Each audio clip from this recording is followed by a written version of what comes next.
tell me about the reaction of your audience. Yes, absolutely. My friends and family have been so incredibly supportive of my writing career.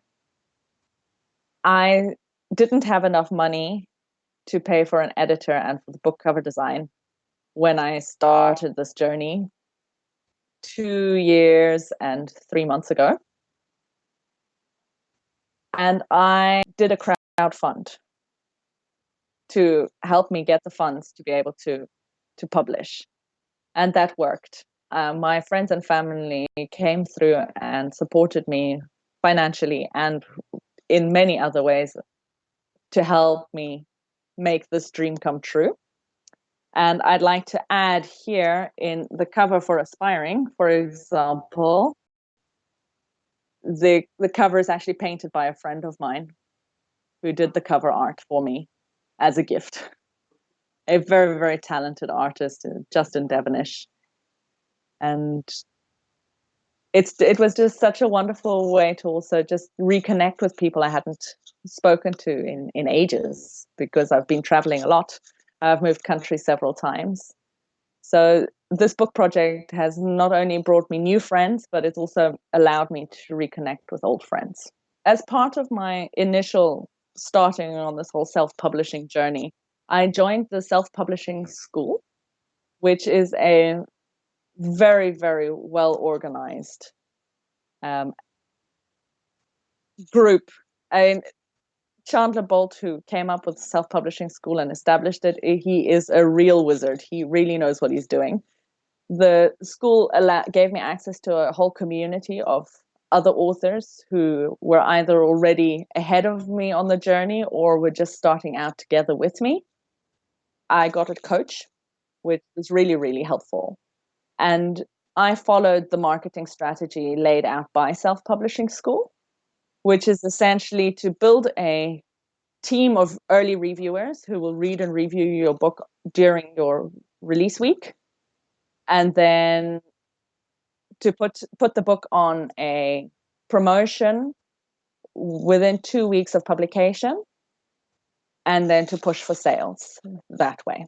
They have the full course involves everything from writing to editing to cover design and then marketing. So they cover the entire basics of publishing a book. And then you have access to the community. So you have support with reviews, you get support with access to editors and cover designers who offer discounts. So it's a very, very good setup, and it worked extremely well for me. Absolutely. Now, let's talk about something slightly different, which is about coaching. Because now you are also into coaching, which is a very important part of your journey, I must say. Can you tell me how you started with the coaching business? Absolutely. I think I need to start with how I got into coaching and why. So as I mentioned earlier today, I studied psychology. And one thing that was very certain by the time I reached second year of my BA was that I hated psychology, because I didn't like the idea of telling people what's wrong with them and then prescribing what they need to do to correct themselves. Now, at the same time as I began my publishing journey, I was doing a course in self-development. And this is very much on the end of life coaching. And so this one inspired me to, well, consider doing this myself, because coaching takes a different approach from the psychology. And that's that you guide the person through their hardships and help them find their own solutions to whatever problem they're facing. And that really worked for me, because I love seeing people succeed. I love helping people, but I don't believe in telling them that there's something wrong with them.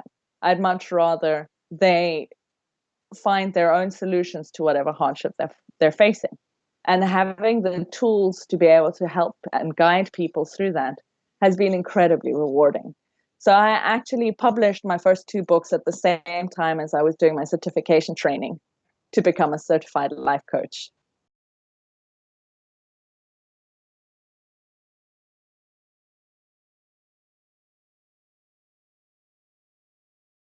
I think the first thing, and that's the underlying skill that also drew me to psychology, is the fact that I'm a good listener. I I'm just I enjoy being there for others and listening, and just listening to what's going on in their lives.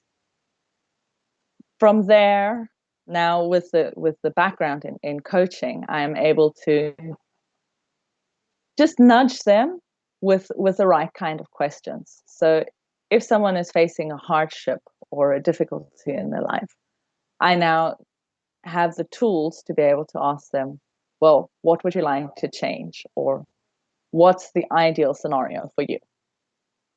And these are the things that just help the person to start thinking about where they can go. Then in the actual course, I have a whole bunch of tools to help my clients really make the most of their potential for change and to truly achieve outrageous success in a very short time.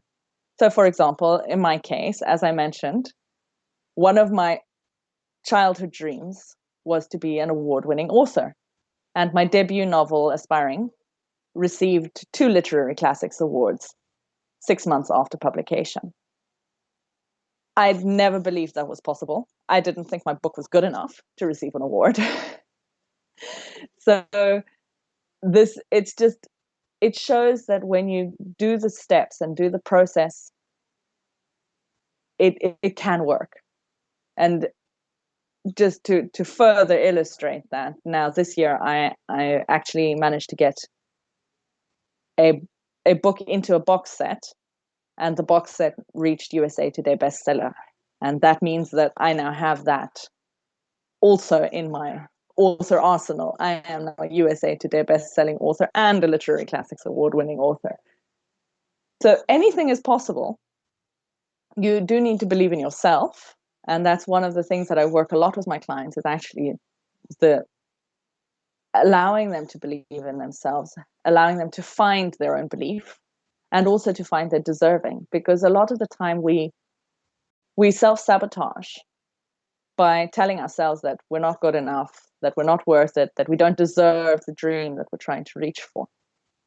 And it's combating this thinking that helps us achieve success. If you think about it, Henry Ford has a wonderful quote that I love, which is that whether you believe you can or you can't, either way, you're right. And everything has to do with our thinking. That is a powerful quote, Astrid. That is really a powerful quote. Yes. And also looking at your growth as a person, it sort of makes sense that you decide to pay attention to personal improvement. Now you are happy people. You become a sort of a light for people to see through to their whole life, and this is something very powerful. I think it was Muhammad Ali who said that the service we render to others is the rent we pay in life. So if what we do is if our business is in happy order, then there is no better business than that. So I really want to thank you for what you are doing. Yes, Absolutely. please.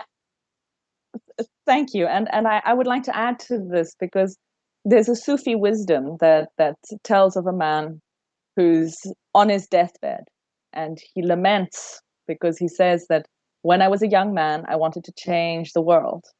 And as I grew older, I realized that the world was too big, so I wanted to change my community. And as time went by and nothing changed with my community, I decided that I would change my family, and I worked very hard on changing my family. But now, in hindsight, I realize that it should have been the other way around. I should have started with myself. And this is really the truth of it, is when I change myself and I do the things that I am passionate about, the things that I long to do, I become the stone that creates ripples, because then other people around me start seeing, oh, well, if she could do that, then maybe I can do this. And so, for example, just by just taking these steps and doing what I am passionate about, and transforming myself to become who I would like to be, I have had a ripple effect on my family, because both of my sisters have now taken steps towards doing what they love. And one of my cousins even took my course and is on the way to achieving her dreams through the transformational life coaching course that I teach.